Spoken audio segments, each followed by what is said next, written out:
Goodness of fit. How good was our model? Now let's review a bit. When we say model, we're talking about the introduction of the predictive variable. Like say, for example, if I assume that income equals a linear function of, let's say, education, right?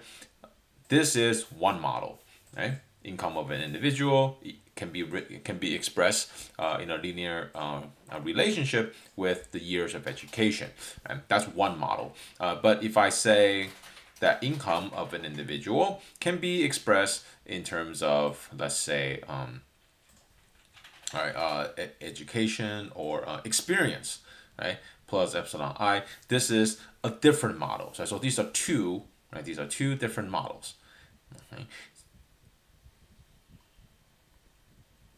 And whenever we say model, the focus here is the predictive variable, right? How good did these predictive variables explain the variation? So what do we mean by variation? So here, let's take a look at this data set again, right? So this is the pizza sales, right?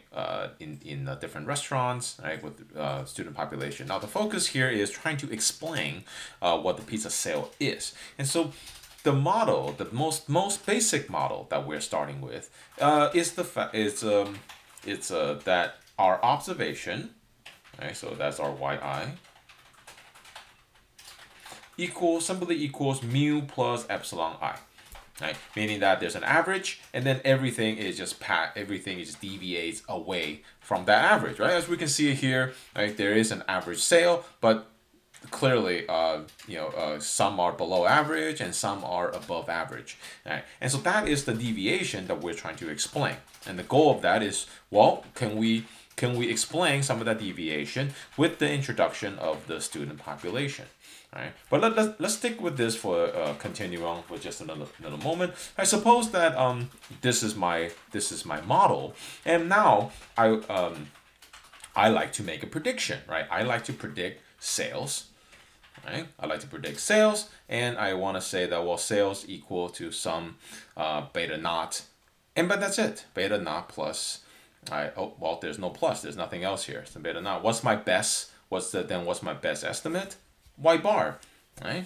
So in this case, then beta naught just equals, or B0, I should say, just simply equals y bar, because my model doesn't allow me to have any other variable at the moment, and so my best estimate is simply just the average.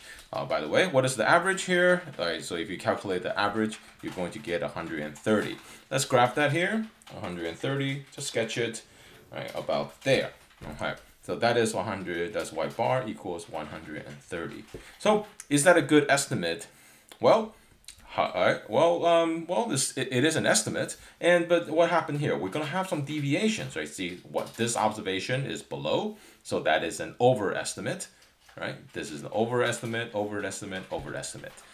right? Now this is an underestimate because now these observations are above y bar, right? And so there is a difference here. There is a measurement error, right? We call this, this is simply yi minus y bar, right? Because this is every observation, that is the difference here. So our goal then, oh, by the way, so let me just emphasize this here. Any observation above y bar is going to give you, obviously, that's going to be positive, and any observation here, yi minus y bar, that is below the line, that is going to give you a negative measurement error. Okay, so these are the deviations, okay? And that is a model. This is a model which is going to assume we're going to predict all the sales is just the average. Okay, now what is the total deviation? Okay, so we're going to call that the total sum of square, SST.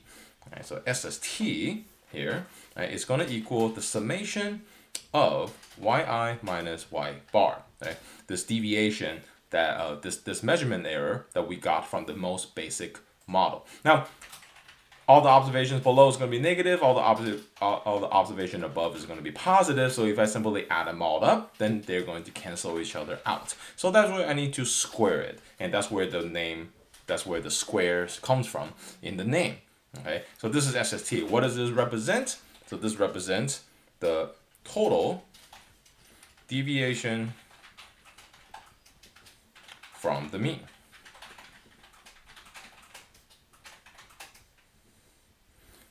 Okay, now the goal then of our regression analysis, right? The goal then is by adding more predictive variables or explanatory variables.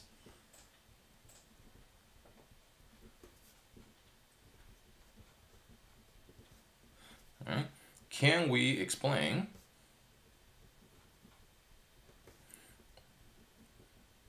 the deviations? Right? Meaning the SST. Right? That is what. Oh, let me screw this up. Excuse me. Right? That's what we care about. Right? So I think a good way, oh, missing an I here. I think a good way to think about this is we want to measure how good is our model. So we must have a benchmark to begin with. And that's what this total deviation allows us to do. And so we have this SST, and then now we're going to introduce an explanatory variable. And then we're going to see how good, right, or how much of the deviation have we explained away. Now the calculation here, just an example, right? It's very simple. We're going to take remember again, our y bar, which equals 130. So to calculate SST, we take all the y's minus y bar, and we get a column here. We square it because, right, if you add all this up, by the way, just trivial question, if you add all those up, the summation here is going to equal 0. Right? If you add all that up, if you don't believe me, go ahead and give it a try. So we need to square it, add all that up, okay? And that means summation of yi minus y bar square equals 15,730, right? So this is what we will call the total deviation.